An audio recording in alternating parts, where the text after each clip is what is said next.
Hello friends, எல்லாருக்கும் வணக்கம். மத்திய மாநில அரசு ஊழியர்களுக்கு கொடுக்கப்படுற அகவிலைப்படியில் ஒரு முக்கியமான மாற்றத்தை மத்திய அரசு கொண்டு வந்திருக்கிறாங்க. நம்ம நாட்டோட பிரதமர் தலைமையில் இந்த அமைச்சரவை கூட்டம் அப்படிங்கிறது நடந்தது. இதில் ஒரு முக்கியமான முடிவு எடுத்திருக்கிறாங்க. அது என்னென்னு தெரிஞ்சதுக்கு முன்னாடி நம்மளோட சேனலை மறக்காமல் சப்ஸ்கிரைப் பண்ணிவிட்டு கூடவே பெல் ஐக்கானையும் கிளிக் பண்ணி வச்சுக்கோங்க. அப்போ தான் நம்ம போடுற லேட்டஸ்ட்டான அப்டேட் எல்லாத்தையும் நீங்கள் ஈஸியாக தெரிஞ்சுக்க முடியும்.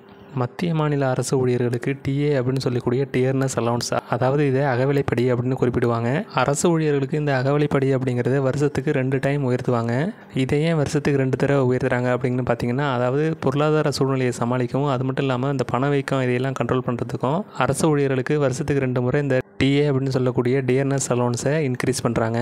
டெல்லியில் பிரதமரோட தலைமையில் அமைச்சரவை கூட்டமானது நடைபெற்றது. இந்த கூட்டத்தில் அகவிலைப்படி சம்மந்தமான ஒரு முக்கியமான அப்டேட்டை சொல்லியிருக்காங்க. அது என்னென்னு பார்த்தீங்கன்னா, ஏற்கனவே இந்த அகவிலைப்படி அப்படிங்கிறது 53% கிடச்சிட்டு இருந்தது. அதை இப்போ 2% அதிகமாக்கி அகவிலைப்படியானது இப்போ இனிமேல் உங்களுக்கு 55% கிடைக்கும். 53%லேருந்து 55% உயர்த்திக்கலாம் அப்படிங்கிற மாதிரி அமைச்சரவை கூட்டத்தில் இதுக்கான ஒப்புதலானது வழங்கப்பட்டிருக்கு. அகவிலை சம்மந்தமான மத்திய மாநில அரசு ஊழியர்களோட கருத்து என்னென்னு பார்த்தீங்கன்னா, அதாவது பல மாதங்களுக்கு அப்புறம் இந்த அகவிலைப்படி அப்படிங்கிறத உயர்த்தியிருக்கிறாங்க. அதுவும் ரொம்ப குறைந்த அளவிலேயே இதை உயர்த்தியிருக்கிறாங்க அப்படிங்கிற மாதிரி கருத்து தெரிவிச்சிருக்கிறாங்க.